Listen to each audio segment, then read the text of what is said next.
These are Gabriel's ashes. I just love you. I kiss him all the time. Arlene Rice knows all too well the toll the opioid epidemic is taking on families across the country. It has been very devastating to our family. It has, we will never be the same. We will never be whole. She lost her son Gabriel nearly 4 years ago to a heroin overdose. Of her 4 children, 3 have battled substance abuse. Oh, I miss him.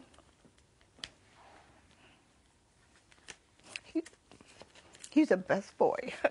We always say, I love that boy. And he was the best kid.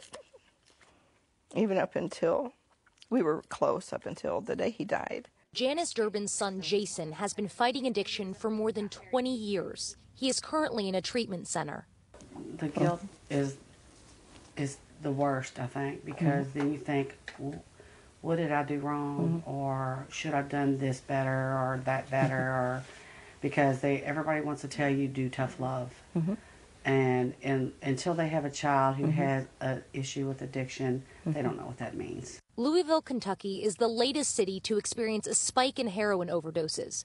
This week, officials responded to 52 overdose calls in just 32 hours, more than double the amount from the week before in the same time span.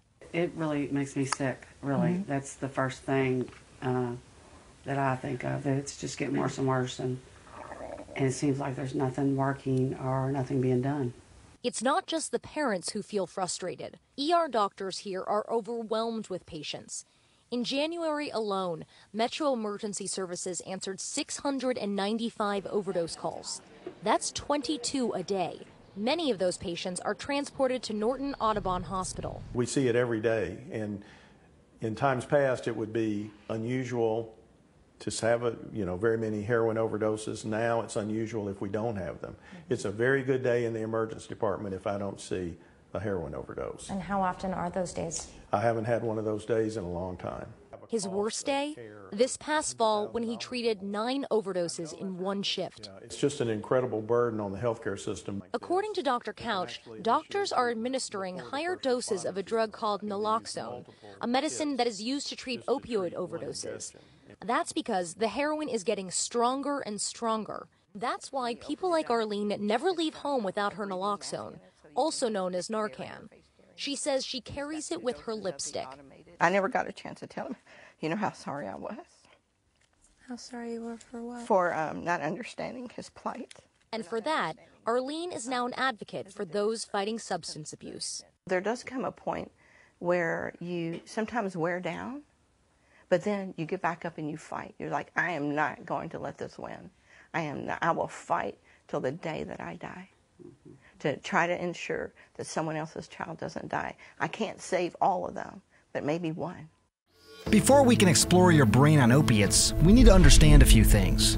An opiate is a chemical derived from opium and is the key ingredient in heroin. Those narcotics in your medicine cabinet, codeine, oxycodone, hydrocodone, they're opiate-like, but they are man-made and more commonly referred to as opioids. So how do these chemicals affect the brain? One big way is by exerting powerful pain relief to the rest of the body. Chemicals flood the system and latch onto millions of opiate receptors peppered throughout the body. Think of opiates and their receptors like puzzle pieces. When they bind together, pain signals are dulled, or they go away altogether.